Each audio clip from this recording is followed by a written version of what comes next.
This could be costly. We cannot, so that's what happened. It's not. We are not saying that they are members of our party. Would they be drafting that policy on? You are going back to the last conversation. No. I'm just asking because these people will be working based on a certain ideology. Yes. What would that be? I don't know what you mean. They've not gotten a brief. I don't know what you mean. I don't know what you mean. When you say they will be working based on certain ideology, don't they have a brief or something? They will have their brief. Okay. They will have their brief, and the cardinal, in all of that will be that how will the ADC improve the life and livelihood of Nigerians? How we want to build a policy system, a policy framework that put Nigerians, ordinary Nigerians, at the center of everything that we will do. Malam Abdullah, is what you want me to say whether we will be socialist or be capitalist? What is your party? What is your party? I told you the last time that we don't. So people don't see you as a coming together of confused people who just want to grab power. Well, I mean that's your opinion. You are saying no, I'm asking. I'm not happy to say that. People don't see you. It's a question. Okay. I'm asking you to establish what your party is so that people don't see you. I've said it very clear. And what you are trying to do is to goad me into giving you a label, and I'm saying I'm not going to give you a label.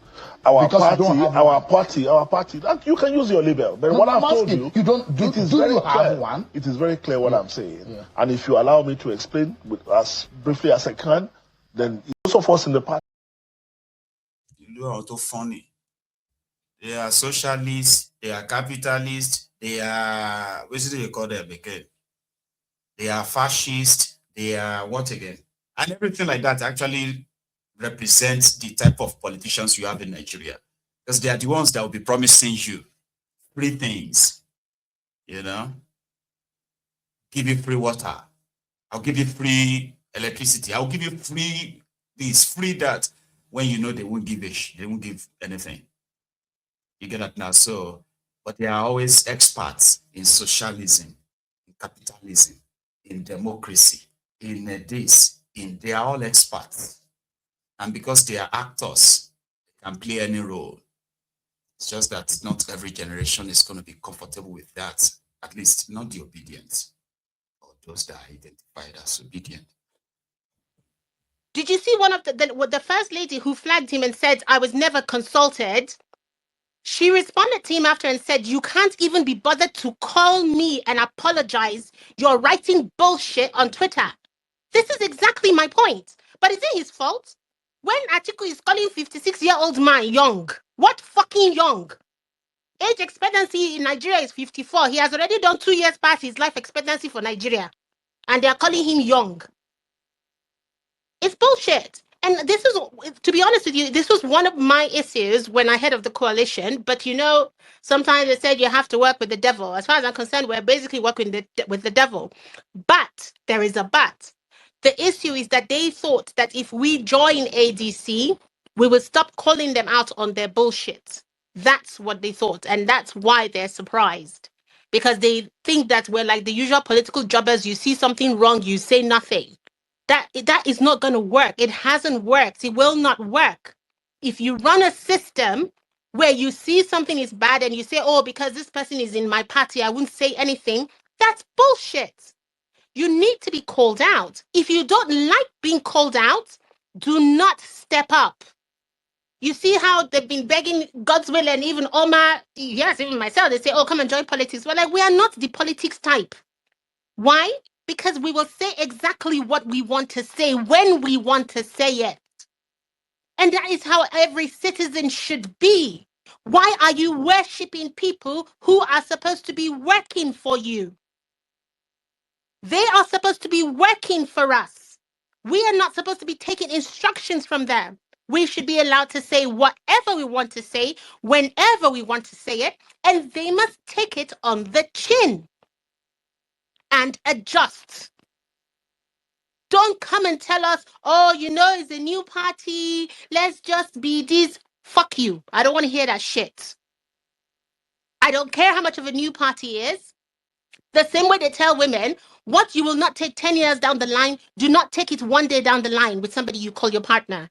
They need to understand that there's stuff that we will not tolerate.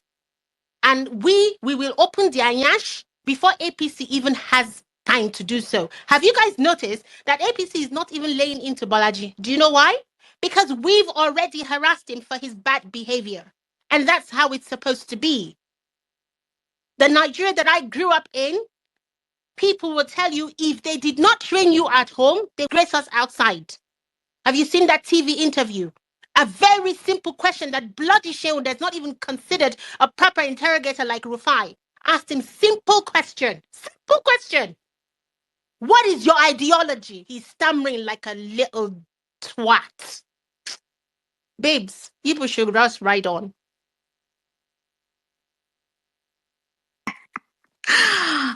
Antidotes! These guys don't know. These guys don't know.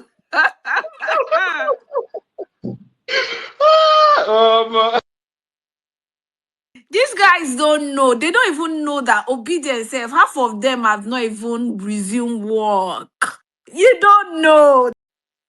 Did you see one? Gen Z.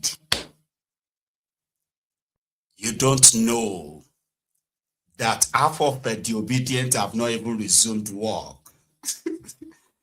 Because one thing is that the other side are saying that the Obidients are not respectful. They have been insulting them. They have been calling them out, the blah, the blah, the blah.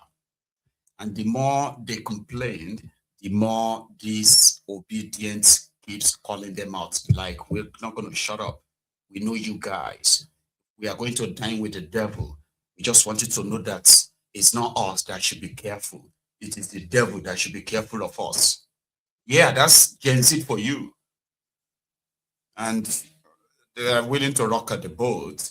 And some people are even saying that the Peter Obi himself is very much like the hostage of the Obidients, in the sense that he doesn't really control them, like some of these criminal politicians who claim to control the thought of their followers, that some of them actually like, Others are like, that's not how to play politics. Politics is that you have to be you have to be pretending, and then you have to be pretentive, right? You have to be corny, and you have to be somebody who is a little bit like more like a chameleon. You want to have headway in politics. But these ones are like, we are tired of all of that. Like, they are tired. So you guys are not going to do this, your usual abracadabra, then expect that you are smart, because that's what you normally do.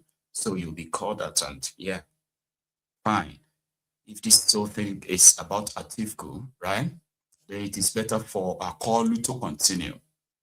Somehow they managed to hold Obi himself to an interview to say something about the concerns of these ADC stalwarts who are complaining about the Obidients having no respect for them, dragging them online and everywhere. Peter Obi said, no, those who are dragging the people or dragging the coalitions are not, they are not obedient, they are criminals who are pretending to be obedient. In that sense, right? Obidients started dragging him again. Criminals that are not obedient people. You don't see anybody who is calling anybody bad name. We are not asking for division. I personally do not in any way. You've never seen me call anybody bad name or anything. We are in ADC. We respect everybody who is in ADC. We can say, oh, we want to be this or want to be that.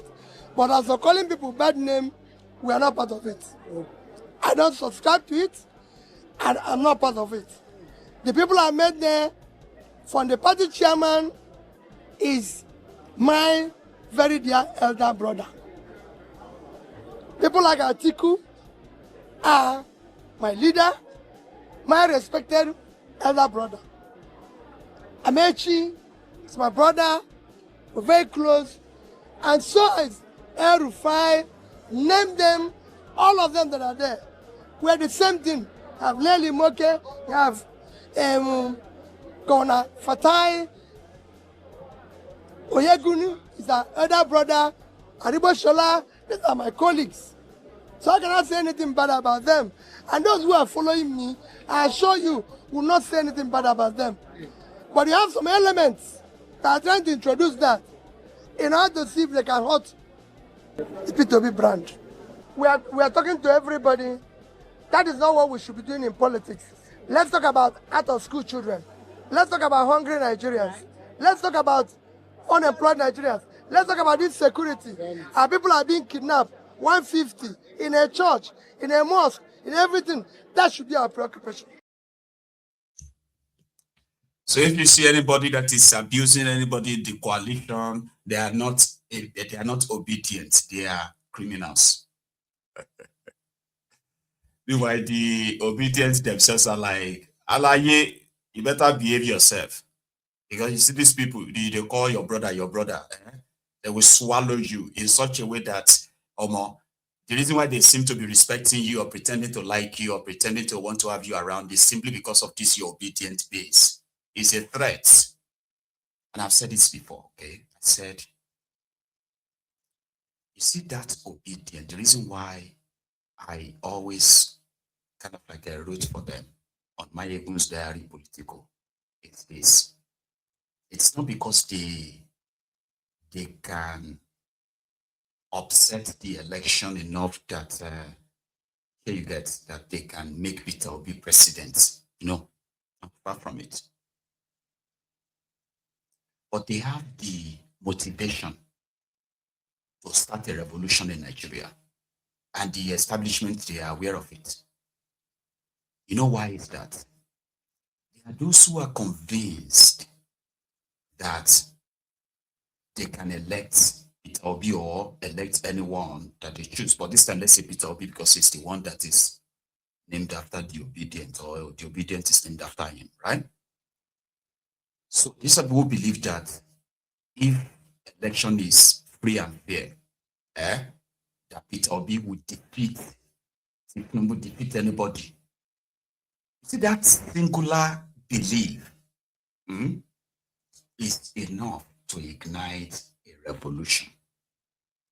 The last time, even they themselves shook, or should I say, they shook themselves in the sense that when they were doing all their mobilizations all over the place, obedient, people were laughing at them, they have no voters card, blah. They did the kind of work that the regular political structure would do. They canvassed for votes, they mobilized their mates, registered them for election. They did everything. They, campaigned all over the place. They contributed money, moved voters to places where they are supposed to vote and all that. But then the INEC struck. So for the first time, a lot of them who were like first-time voters as well, they were confused. They had no idea what to do. They thought that was just it. Get your voter's card, go to police station, vote for your own candidate, and then they will announce the results. And that is it until that election happened. And some of them were just wondering, like, what's going on? They had no idea. They had no clue on how to react. They're in the majority. Unfortunately, that gap, that window, was the window that the establishment used in consolidating their hold on power. See, such people that have been underrated before is underrated again. Trust me, it is not just going to be what you witnessed in 2022, 2023. It's actually going to be bigger than that. And right now, the first thing is to ensure that Peter Obi never becomes the candidate of any major political party in Nigeria again. That's the motive. So if he should, by any design or whatever, shock, becomes the candidate of any major political party and is obedient, charged to action, and then they rig them, they are the ones who have the genuine view to start a revolution. They have the number. They have the record of the failure, or have the system sort of like betrayed them. And it's going to take, not even Peter Obi can stop them. That's why I keep giving them that leverage, And I like it when you continue to write them off. So the politics they want to play now is to make sure that this Peter Obi is lost in the shovel. If he's lost in the shovel, the Obidients probably will never be a threat anymore. A lot of them will just become so disinterested in the whole thing. And that's all they are trying, working towards. But again, time shall tell. So that's Obi. The other one is this video. It's been in my list. It's kind of been on that list for the past few days. It's about the housing problems in Lagos. Demolition of people's homes, while a lot of people have become more homeless. Also, many properties remain more or less like unoccupied, open and all that.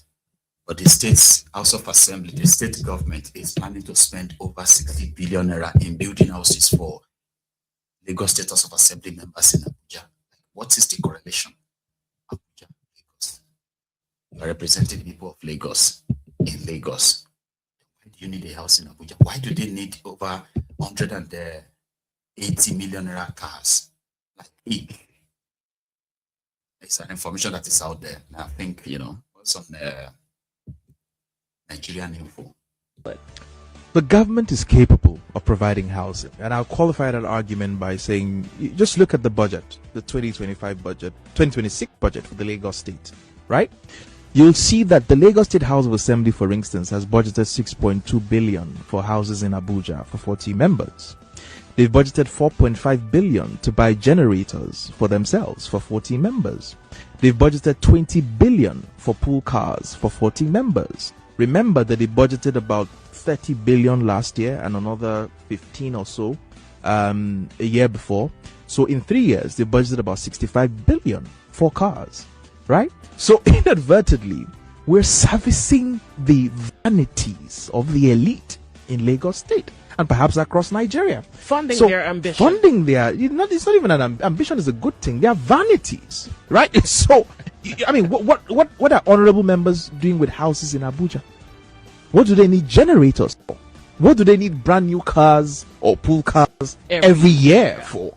Right? So you can't make the argument that they don't have the money to fund a social housing problem, because that's the easiest money to raise. You can do that either by levying taxes on luxury property in Lagos State. So if you want to build luxury property, you pay a certain amount of tax that directly funds social housing. You can do that by engineering a mortgage system. Lagos used to have its own mortgage system where civil servants could actually go and get a mortgage to own a home. I repeat, many of these Jakonde houses that you see were actually funded by a mortgage. They didn't buy it outrightly. Many of them didn't buy it outrightly. So you can provide seed funding and guarantee to fund some sort of a mortgage system that unlocks opportunities for home ownership, for thousands of Lagosians. Even in the hinterland. Even in the hinterland. So again, and it's important I also note this. You can actually build in the hinterlands, right? The only problem with building in the hinterlands, because if you study what happened in Soweto in South Africa, Mbeki tried to do that when he wanted to increase housing stock for black people who had been marginalized, and he built at the hinterlands, outskirts of Johannesburg, right? What happened years later was that slums were all over the city because there were no job opportunities there. There were not enough social services like hospitals, schools, and stuff, and they're not economical. And I don't even know why there's a central business district. It's supposed to be decentralized. Absolutely. But we do have a central business district. And if you can connect people from the hinterlands to the central business district at a fair price, then that strategy would work. You can build in all of these places, no problem. Just connect people to the central business district. But they are not doing that. They have this laissez-faire attitude towards it. Like, you guys are going to figure it out yourselves. It's not our jobs to do this. We're elected to just give press conferences and to wait for people at the airports. I mean, there's just nothing. If you sit back and think about it for a minute and think about what real social problem has this government solved. Think about it. There's open defecation in Lagos is worsening by the day. If you leave your house early at 5:30, 6 a.m., it's a carnival of people pooing on the main roads that you see everywhere in Lagos State, right? If sanitation is a problem, waste, everybody's living with their piles of waste in their homes, it's completely broken down. So what social services are they solving? What are they doing? They can't fund street lights to work. I mean, It's bizarre when you think about it. They are now trying to tell you, I had on the news story. Is it also because there are people who vandalize government structures or steal? And it's important to note that when you say people vandalize government structures, it's why we must never alienate the people in society. Because what we continue to do, like I said earlier, about how powerless